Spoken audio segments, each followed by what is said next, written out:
Yeah, on the topic of kids, you probably noticed in that montage of scientists the many warnings about children and these fields. Multiple studies do show, and it's easy to explain why, children absorb this type of radiation deeper into their brains than adults. Children's skulls are thinner and their brains contain more fluid. Dr. Om Gandhi was one of the scientists hired to create those SAR rates we were talking about earlier. He created this guideline that you see here to show the difference between how a cell phone impacts a children's brain compared to adults. So to date, the only published study of children's risk of brain cancer from cell phone use found that more than a twofold increase in only 2.8 years. That is not very long.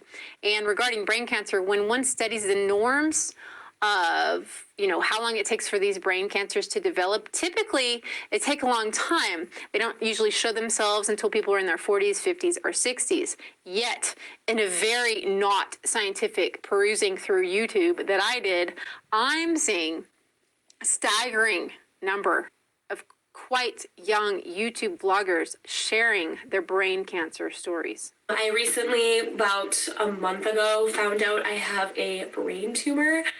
The type of brain cancer that I have is a very aggressive type of brain cancer. Last week, I found out that I have a pretty substantial brain tumor. Plot twist. I got some news that is a little different from what I was told the first time. I found out I have brain cancer. Could this be related to the fact that teenagers are literally tethered to their cell phones 24/7? Speaking of tethered, do you know anyone who carries their cell phone in their bra? You may want to show them this. I don't have any history of breast cancer in my family. We made marks on me of where the location of the tumors were and realized that formed the shape of the cell phone underneath the footprint of the phone where I used to keep it. I was diagnosed with breast cancer.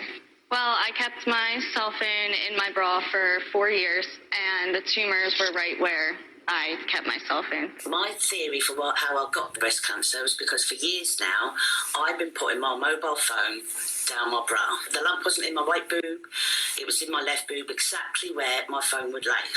In this research on the youth and in rising cancer, I noticed there were several big announcements of youth suddenly having colon cancer.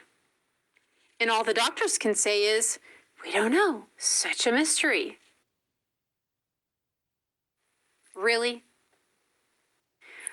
Are any of you having problems with your children, having emotional problems or an inability to pay attention? Yeah, you're not alone.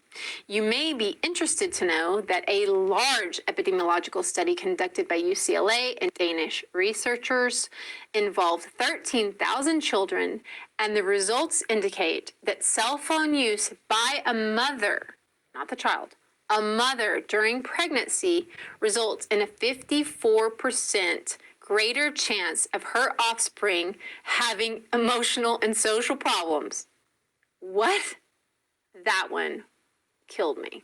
Wow. 54% increase of social or emotional problems when kids are in the belly of a woman who is using a cell phone. That is messed up. And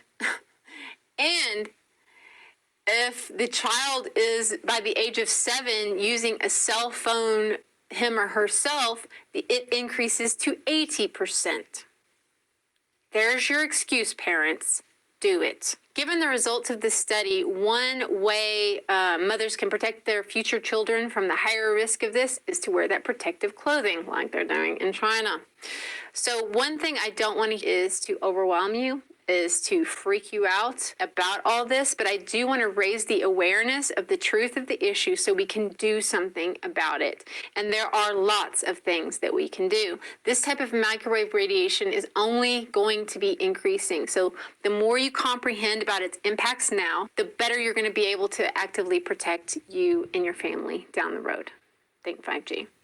One of the first bits of science you're going to come across in studying RF on health is its powerful effect on reproductive cells. That is sperm in men and ovum in women. Just to be clear. Another thing I think that came out over the last few years is that the people look at the sperm in people use cell phones and the sperm, usually sperm swim and they swim straight. But if you expose them to radio frequency mobile phone waves, they swim in a circle.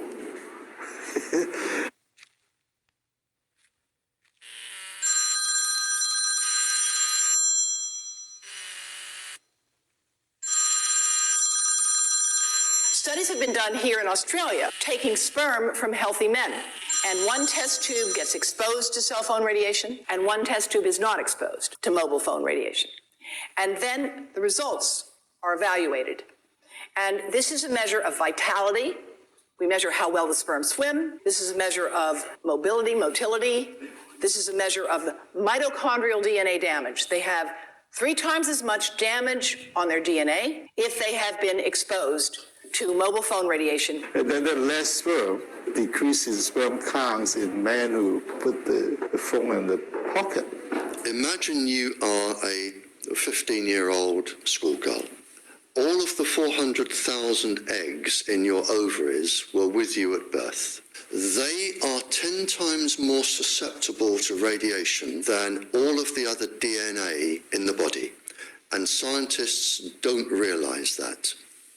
They don't read all of the papers as I do. So you have this highly susceptible genetic material which is going to make your children. And you are irradiating it because Wi-Fi's, they are transmitters as well as the routers. They are all transmitting at this height through your ovaries. Her ovaries are now contaminated. She may be normal, she may be genetically damaged, but her ovaries are at the most risk. So when your daughter grows up and she becomes pregnant and has a baby, this is where one of these eggs will be fertilized and come out.